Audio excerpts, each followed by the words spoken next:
Alors bonjour, aujourd'hui on se retrouve pour calculer la hessienne de cette fonction-là. Alors, et de n'importe quelle fonction en général. Donc tout d'abord, en haut à gauche, on doit d'abord diviser cette expression par x carré. C'est-à-dire, par exemple, si vous n'avez pas de x dans celle-ci, c'est-à-dire que cet ensemble-là va correspondre à une constante. Donc il vaudra 0. Après, passons à celui-là. Si on divise d'abord, du coup pour diviser par x carré, il faut diviser 2 fois par x. Donc par exemple, ici, on va d'abord dériver une fois x cube. Du coup si on dérive x cube, on aura 2 fois 3, du coup 6 x carré. Avec en plus le reste qui est à côté. Après, si on redérive x carré, du coup, ça fera 2 fois 6, donc 12 x fois x cube. Donc ici, on aura donc moins 12x fois y au cube. Et 16, c'est une constante.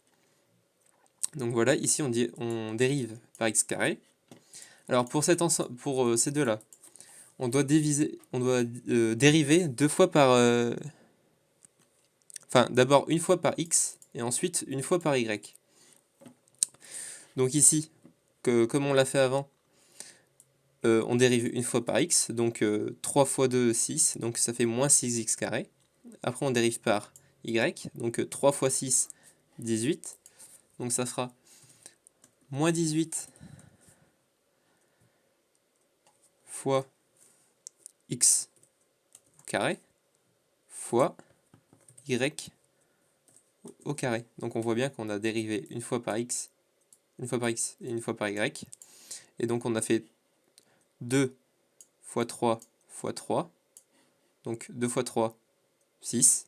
3 fois 6, 18. Donc celui-là, on peut le copier ici. Et enfin, on doit dériver donc par y carré. Donc ici, alors là, on voit qu'il y a y puissance 4. Donc, si on dérive une fois, ça fait 4 fois 4, 16. Du coup, 16y puissance 3. Donc, tout d'abord, par exemple, on peut écrire 16y puissance 3. Donc, après, il faut redériver ce dernier. Donc, si on dérive, ça fait 3 fois 16. Ça fait 48. Donc, 48. Hop. Donc, on descend d'une puissance. Et on n'oublie pas le signe moins.